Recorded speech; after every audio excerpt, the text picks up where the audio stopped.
This spectacular movie blends gruesome cannibalism and Wendigo lore into one flick. This video delves into Ravenous, a film that has been concealed below the shadows of popular Hollywood sensations. Sometimes viewers and critics just aren't ready for a film's take on a particular topic and emotions.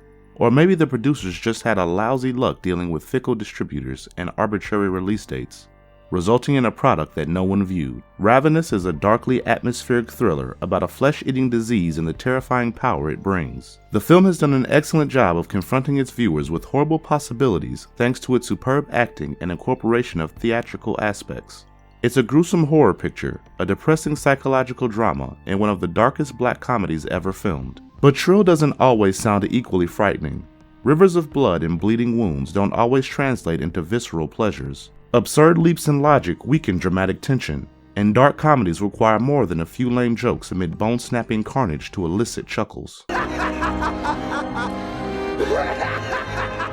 Ravenous, by Antonia Bird, straddles the border between horror and humor. It has parts of both, but it never becomes the financially appealing proposition that horror comedies have been in recent years.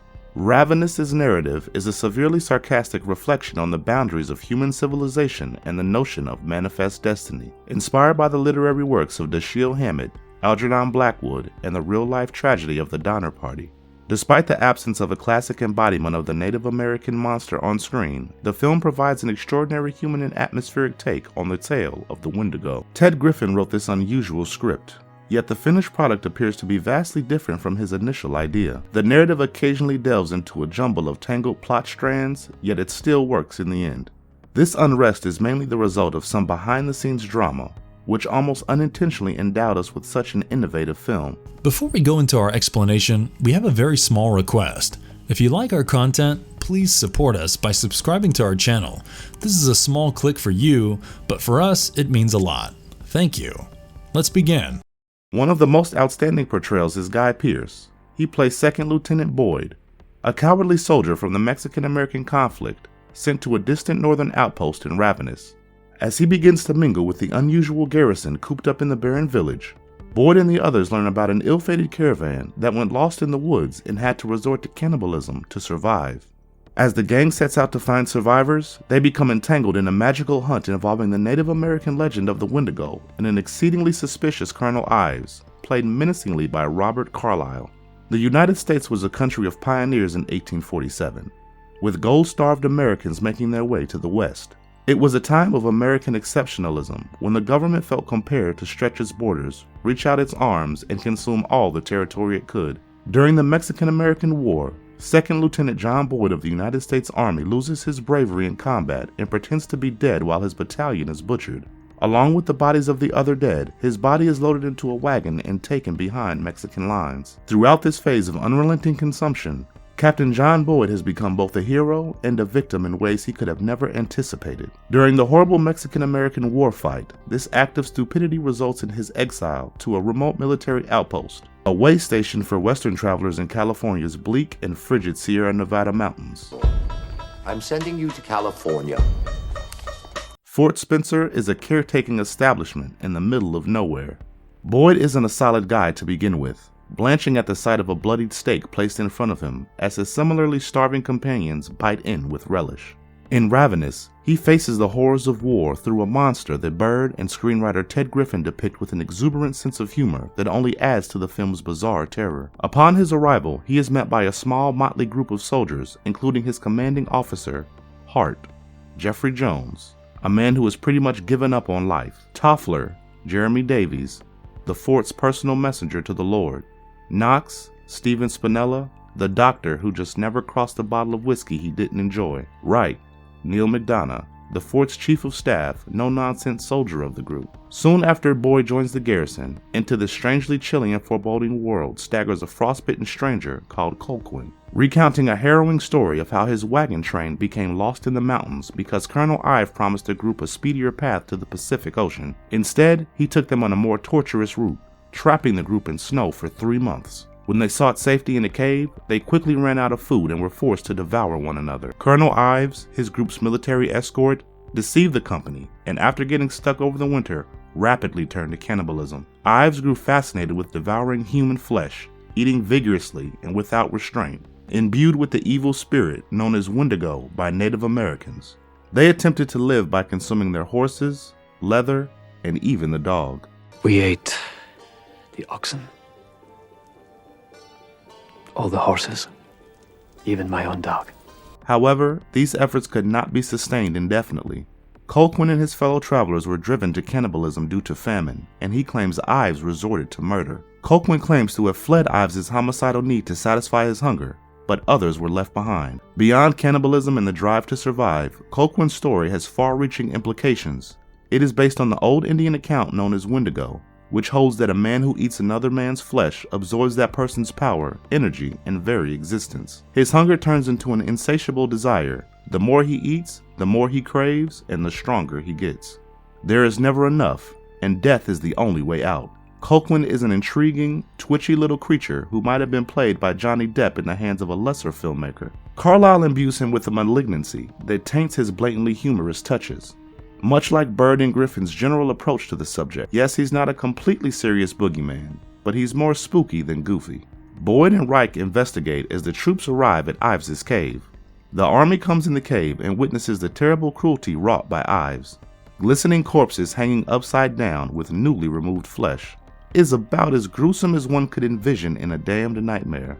Long before the whole narrative is revealed, the film has established its icy, menacing tone. That occurs when the characters return to the cave where the travelers are reported to have sought refuge. There's a disturbing scene in which Reich and Toffler enter the tunnel and then journey into an inner cave where they discover something unsettling.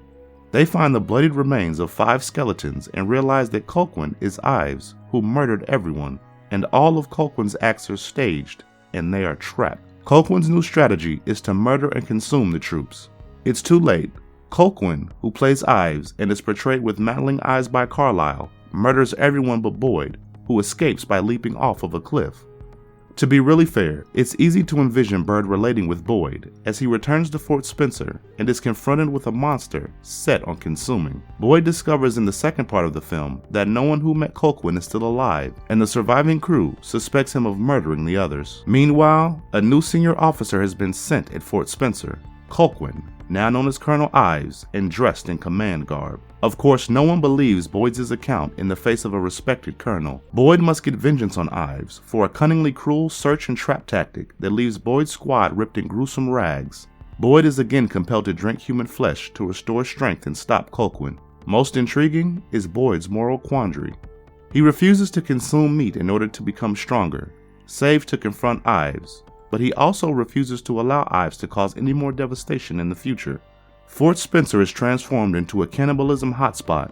The confusion with morality culminates into a gruesome fight which leaves you all wondering about the uncertain ending. That confrontation is also the first of the film's 2 key turning points, both of which involve the most memorable drawn-out sequences of violence. The blood pours freely, and there's no lack of gore. Dismembered bodies, yet those sequences are crucial in terms of Boyd's development. Even when Boyd is secretly recovering from his gruesome wounds, we never witness the heinous acts of cannibalism that Colquhoun refers to, the actual act of violence. For a film that isn't reliant on current technology, virtually nothing about it visually has aged, and the salvage episodes of horrific murder are no exception. Boyd and others quickly get acquainted with the Wendigo mythology after finding that Colquhoun is guarding an astounding secret, one that would eventually face Boyd with the ultimate carnivorous quandary, whether to eat dinner or be dinner. There are several stories throughout history of individuals eating human flesh. Whether it's stories of uncivilized islanders eating their own as a daily ritual, or levels of individuals being forced to eat others to survive, humanity has repeatedly demonstrated its willingness to consume its own. Horror films have responded in kind. To be sure, movies tend to sensationalize cannibalism, but the excellent ones are powerful because the horror on the show is absolute. Cannibal movies have been highly beneficial to horror directors seeking to shock audiences. Of course, not every cannibal film is made for shock value by exploiting scumbags. Like many horror subgenres, this subgenre encompasses a wide range of films. Some are purely for entertainment purposes, but others hold more profound implications to comprehend, beyond wondering if you'd ever eat someone under any circumstances. Sure, cannibalism makes us hungry, but it may also make us think. It's not simple to state that death and cannibalism are handled with care.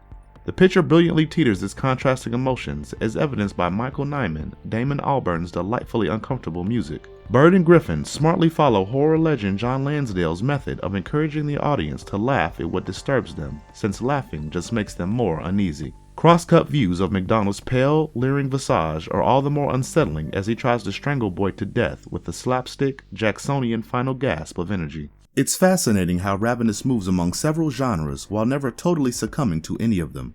It's a roller coaster trip in that way. Bird frequently created films that were difficult to define, such as her mental illness romance Mad Love in 1995, which was recut into a bipolar-infused rom-com by the film's producers. Ravenous includes sections that Bird desired to be eliminated, and she was dissatisfied with the final version. She wished to recut the film for European viewers one day. Ravenous was released in 1999, although it had a problematic production that only settled down just before the film's release, making it a marvel that such an underappreciated masterpiece exists at all.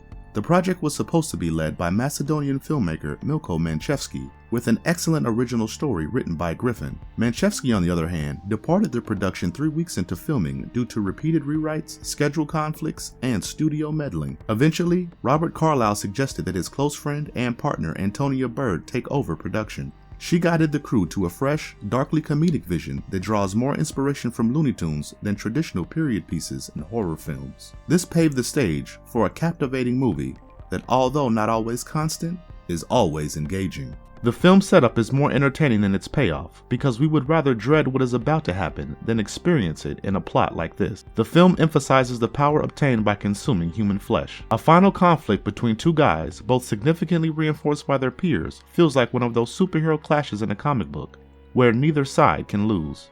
Ravenous seems as accurate as possible, not just because of the performances, but also due to the visual portrayal of 1847. Candlelight, flickering fireplaces, warm and cold exteriors, perilous mountain crags, and collapsing timberline all contribute to the creation of a really lived-in environment devoid of any phoniness. The cave searching sequence in particular contains some of the oldest and most dissonant noises I've ever heard, which strangely contributes to the spiritual component of the Wendigo subplot. Nature's noises are twisted, warped, and produced into something entirely new and horrifying. It's one of the most diverse horror soundtracks ever composed. Ravenous, which was developed by Fox 2000, immediately became a problematic production for everyone involved, including original director Milko Manchevski, executive producer Laura Ziskin, the cast and crew, and eventually replacement director Bird. Manchevski, whose Before the Rain won an Oscar and whose Arrested Development music video Tennessee received widespread acclaim at the time, was slated to begin filming on location in Mexico and Slovakia's Tatra Mountains. When the studio agreed to a compromise, Manchevski refused to sign off on the budget or meet with his production personnel to discuss their concerns. Worse, the studio deemed the first 3 weeks' worth of video to be horrible. It wasn't long before studio president Ziskin traveled to the location with a replacement director, sparking a strike among the cast and crew. Despite the absence of a classic embodiment of the Native American monster on screen, the film remains an extraordinary human and atmospheric interpretation of the tale of the Wendigo. Though supernatural cannibalistic powers are clearly at work, the Wendigo is more of a metaphor than a flesh and blood ghoul in this story. As a result, despite the fun, this winter thriller has some truly unpleasant concepts and visuals that would gratify any horror fan searching for depth with this visual feast. This film exemplified one. I watched it on the advice of a friend because historical films don't generally appeal to me.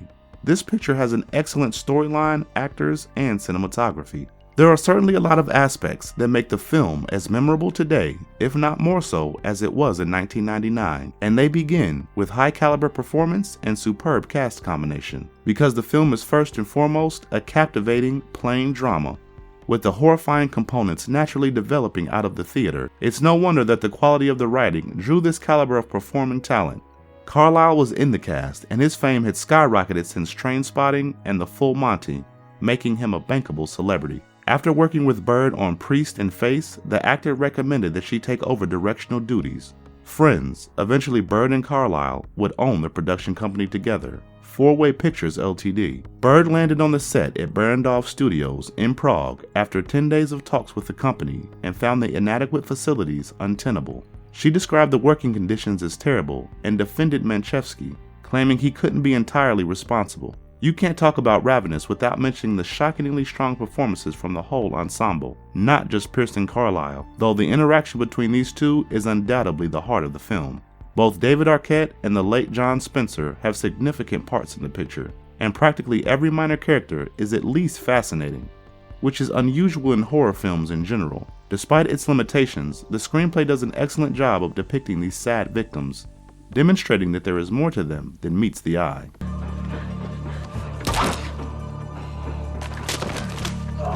Neiman and Albarn combine goofy banjo tunes with massive instrumentals to keep up with the film's drastically altering tone, substantially enhancing the experience. Ravenous's music isn't the only thing that stands out. Bird's methodical pace and camera positioning provide an unexpected twist to what could have been an introductory slasher film. It employs non-period instruments throughout: flutes, mouth harps, accordion, strings galore, electronic sounds, and chanting. And although the composers have grim fun with the soundtrack, and the cast playfully delivers their weird performance in various parts, Ravenous retains a sense of dread under the surface and works on multiple levels. However, as mentioned in its appraisal's introduction, Ravenous does not lend itself well to genre categorization. This strange blend of campy action and genuine suspense is what makes Ravenous such a unique experience. Still, it's also what made the picture so unappealing to audiences in 1999, when it was both a critical and economic flop. Of course, a few commentators have declared that this is one of the finest undiscovered masterpieces of the 1990s throughout the years, but not many people have seen it since its first release.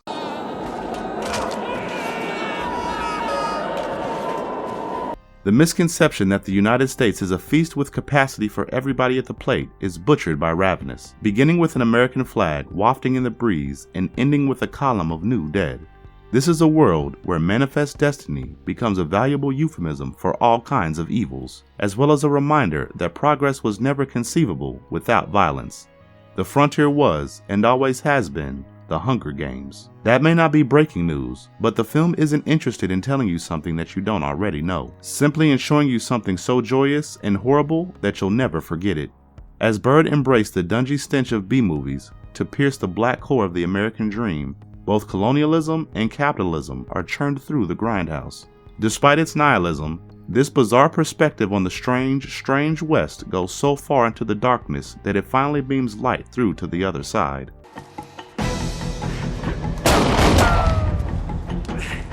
A wacky mix of gory horror, adventure, western, humor, and satire. It's challenging to accomplish, and most movies fail at it, but this one succeeds. This film constantly shifts gears on you, yet it always works. The plot takes surprising turns that you don't see coming. The narrative contains several creative plot twists and turns. The film goes swiftly. It's brilliantly directed in some stunning settings, and it has a fantastic music score throughout. Ravenous is a historical comedy horror film set in the 19th century on the American frontier. It's a world of extreme cold, snow, suffering, and cannibalism, as individuals stuck in isolated outposts are forced to feast on each other's flesh to survive. Suppose you can stomach this cruel yet humorous narrative of a primitive dog-eat-dog America.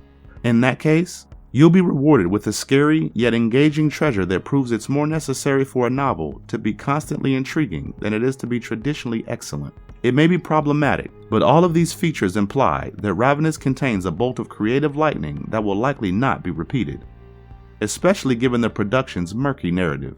This type of film makes you adore it, despite its flaws.